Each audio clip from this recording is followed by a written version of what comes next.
Eux aussi ont la foi et ça fait 10 ans que ça dure. Goshen est en plein préparatif pour célébrer son anniversaire. Dans cet éco-hameau, la spiritualité est le maître mot.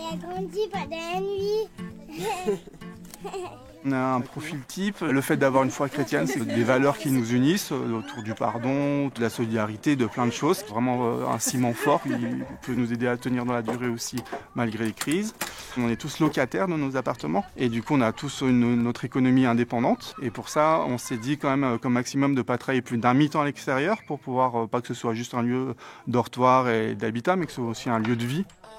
Sur ce terrain, au cœur de la vallée de l'Ouge, 5 adultes et 7 enfants sont résidents permanents. Un gîte de 15 places est ouvert aux curieux ou aux pèlerins.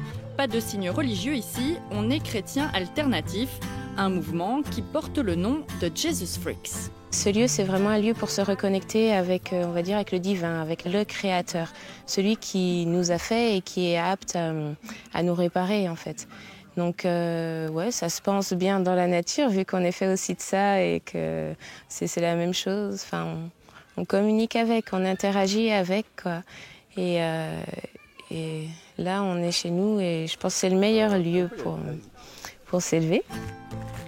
À Goshen, on choisit la simplicité volontaire. Les passants y résident à prix libre et les lieux ne désemplissent pas. Dans son livre d'or, Marie enregistre entre 800 et 1000 nuitées par an. Nous, notre idée, c'est qu'ils puissent prendre un temps ici de repos, de calme, un bain de nature.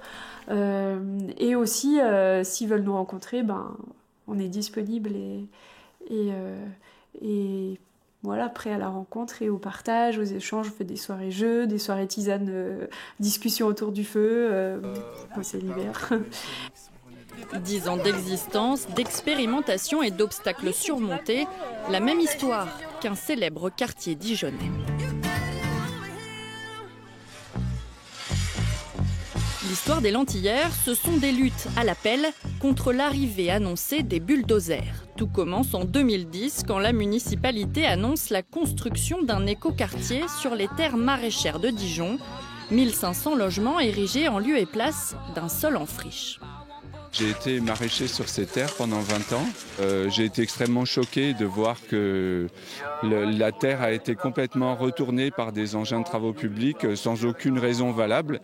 Et c'est un vrai saccage pour des très bonnes terres maraîchères.